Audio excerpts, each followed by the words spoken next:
Good morning, Alan. Hello, everyone else. Welcome to Tartar Spider. Today, the Master versus the Third and Fourth Doctors.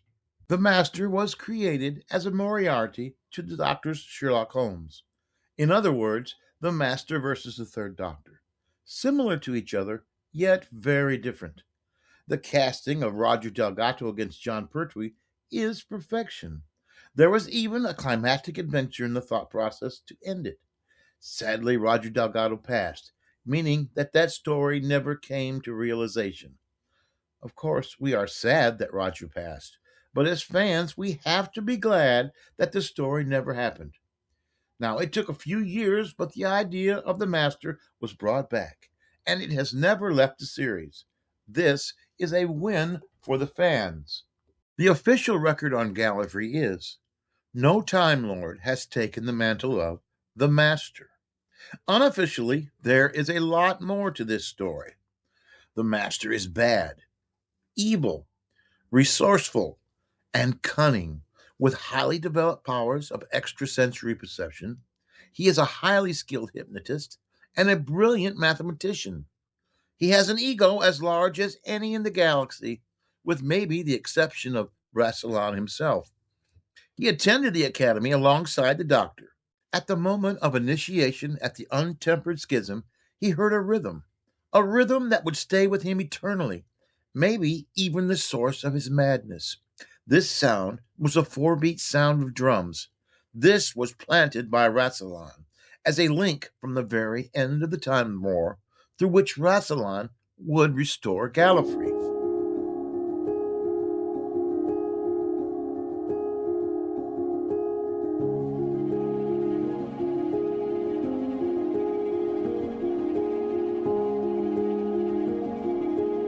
The Master was always a troublemaker, but his ambitions would grow quickly. The universe was to be his. Now, at the time of the Doctor's banishment to Earth, the destruction or conquest of the Earth was fixed solely on his mind. He would assist the Nestine consciousness in their second attack on the Earth.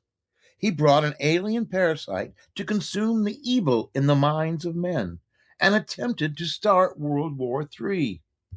He colluded with the Axons, tried to control Azal, the last of the Daemons, and revived a colony of aquatic reptiles, the Sea Devils, who wanted the Earth back. With the Usarian superweapon, he thought to blackmail the galaxy. He would even rouse a chronivore while traveling back to Atlantis. Every time he was stopped by the Third Doctor, sometimes with the help of Joe Grant and UNIT. This lifestyle would take its toll. The Master would reach his final regeneration, while the Doctor was still only in his fourth. He would travel to Gallifrey, hoping to use the Eye of Harmony to renew his regeneration cycle, only to fail because of the Doctor again. Not one to easily give up, Traken would be his next destination, hoping to use the power of the Keepership.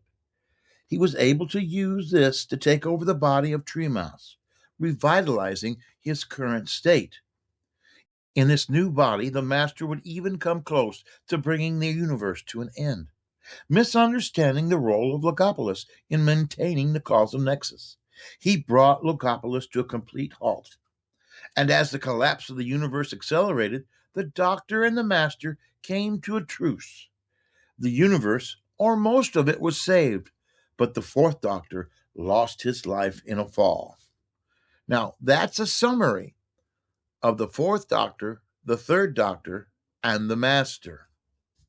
Stories that include the Master versus the Third Doctor are Terror of the Autons, The Mind of Evil, The Claws of Axos, Colony in Space,